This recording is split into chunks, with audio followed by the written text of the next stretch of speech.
Telugu YouTube ఛానల్లో మీ వ్యాపార ప్రకటనల కోసం 9154949554 కి కాల్ చేయండి. ఎన్నికలకు ఓ ఎజెండా సెట్ చేసే పార్టీలకు విజయావకాశాలు ఎక్కువగా ఉంటాయి. ఇలాంటి రాజకీయాల్లో బీజేపీ ఎక్స్పర్ట్ ప్రతి ఎన్నికకు ఓ ఎజెండా సెట్ చేస్తూ వస్తోంది. ఈసారి తమిళనాడులోనూ బీజేపీ మంచి ఫలితాలను ఎక్స్పెక్ట్ చేస్తోంది. అందుకోసం ఓ ఎజెండా సెట్ చేసి చర్చ ప్రారంభించింది. అదే కచ్చతీవు. కచ్చతీవు అనే దీవి విషయంలో కాంగ్రెస్తో పాటు ఆ పార్టీతో పొత్తు పెట్టుకున్న డిఎంకేను విమర్శిస్తున్నారు. దీనికి కౌంటర్ ఇచ్చేందుకు కాంగ్రెస్ డిఎంకే కూటమి తంటాలు పడుతోంది.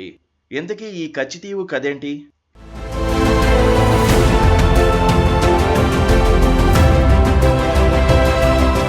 మూడోసారి గెలిచేందుకు విస్తృతంగా ప్రచారం చేస్తున్న ప్రధాని మోదీ ఆదివారం తమిళనాడులో పర్యటించారు. అక్కడ ఎన్నికల ప్రచారంలో కచ్చతీవు ద్వీపం గురించి ప్రస్తావించారు. స్వాతంత్ర్యం వచ్చినప్పుడు కచ్చతీవు మన దగ్గరే ఉంది. శ్రీలంక, తమిళనాడు మధ్య ఉన్న ఆ దీవి భద్రతాపరంగా కీలకమైంది. కానీ కాంగ్రెస్ 4-5 దశాబ్దాల కిందట ఆ ద్వీపం ఎందుకు పనికిరాదంటూ శ్రీలంకకు ఇచ్చేసిందని ఆరోపించారు. तमिलनाडु में भारत के समुद्री तट से कुछ दूर, कुछ किलोमीटर दूरी पर श्रीलंका और तमिलनाडु के बीच में समंदर में एक टापू है, एक द्वीप है, कच्चा थीवू। अलग अलग नाम भी लोग बोलते हैं, कच्चा थीवू। ये द्वीप सुरक्षा की दृष्टि से बहुत महत्वपूर्ण है। देश आजाद हुआ तब हमारे पास था और ये हमारे भारत का अभिन्न अंग रहा है। लेकिन कांग्रेस ने 4-5 दशक पहले कह दिया कि ये द्वीप तो गैर जरूरी है, फालतू है, यहां तो कुछ होता ही नहीं है।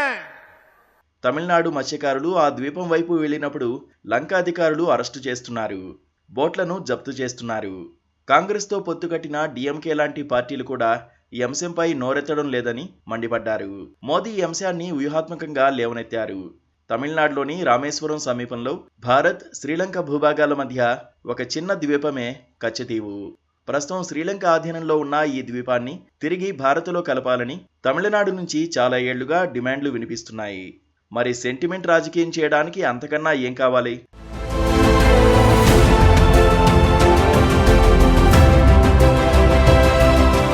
అసలు కచ్చతీవు భారత్కు దగ్గరగా ఉంటుంది. భారత్, శ్రీలంకల మధ్య ఓ జలసంధి ఉంటుంది. దీన్ని సముద్రం అని కూడా చెప్పలేరు. ఎందుకంటే ఇక్కడ పగడపు దిబ్బలు, ఇసుక మేటలు ఎక్కువగా ఉన్నందున ఈ ప్రాంతం నుంచి ఓడలు ప్రయాణించలేవు. సరిగ్గా ఈ ప్రదేశంలోనే కచ్చతీవు ద్వీపం ఉంది. రామేశ్వరం నుండి సుమారు 19 కిలోమీటర్లు, జాఫనా నుంచి సుమారు 16 కిలోమీటర్ల దూరంలో ఉంటుంది. విస్తీర్ణం 285 ఎకరాలు కాగా గరిష్టంగా 300 మీటర్ల వెడల్పు ఉంటుంది. మనుషులు ఉండని ఈ ద్వీపంలో సెయింట్ ఆంటోనీ చర్చి ఉంటుంది. ప్రతి సంవత్సరం ఫిబ్రవరి, మార్చి నెలల్లో ఇక్కడ వారం రోజుల పాటు ప్రార్థనలు జరుగుతాయి.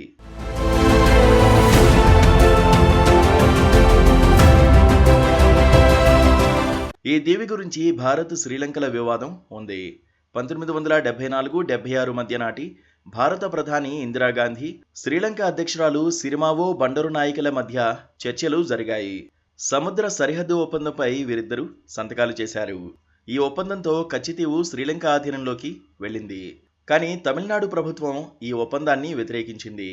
శ్రీలంక నుంచి కచ్చతీవును వెనక్కి తీసుకోవాలని ఆ రాష్ట్ర ప్రభుత్వం డిమాండ్ చేసింది. 1991లో తమిళనాడు శాసనసభ ఒక తీర్మానాన్ని ప్రవేశపెట్టి కచ్చతీవును భారత్లో తిరిగి చేర్చాలని డిమాండ్ చేసింది. అయితే ఇది కేవలం తీర్మానాలతోనే ఆగిపోలేదు. 2008లో అప్పటి ముఖ్యమంత్రి జయలలిత సుప్రీంకోర్టులో ఒక పిటిషన్ వేశారు. కచ్చతీవును శ్రీలంకకు బహుమతిగా ఇస్తూ భారత్ ఆ దేశంతో కుదుర్చుకున్న 2 ఒప్పందాలను రాజ్యాంగ విరుద్ధంగా ప్రకటించాలని జయలలిత ప్రభుత్వం సుప్రీంకోర్టును కోరింది. భారత్, శ్రీలంక దేశాలను పాలించిన బ్రిటిష్ ప్రభుత్వం కచ్చతీవును భారతదేశంలో భాగంగానే గుర్తించింది తప్ప శ్రీలంక ప్రాంతంగా ఎప్పుడూ చెప్పలేదు. ఈ కచ్చతీవు దీవుల వద్ద చేపలకు వేటకు వెళ్లే జాలర్లకు ఇబ్బందులు ఎదురవుతున్నాయి. అందుకే ఆ దీవిని వెనక్కి తీసుకోవాలన్న డిమాండ్లు వినిపిస్తున్నాయి. కానీ గత 10 ఏళ్లుగా కేంద్రం ఎప్పుడూ కచ్చితీవు ద్వీపాన్ని మళ్లీ వెనక్కి తీసుకునే ప్రయత్నాలు చేయలేదు. ఎన్నికలు వచ్చినప్పుడు మాత్రం రాజకీయాలకు వాడుకుంటున్నారు. తమిళనాడు రాజకీయ పార్టీలు ఏకగ్రీవంగా కచ్చితీవును మన దేశంలో కలపాలని కోరుతున్నాయి.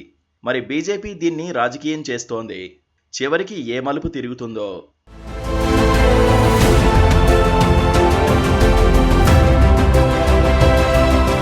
Please subscribe to KTV Telugu. KTV Telugu. KTV Telugu channel.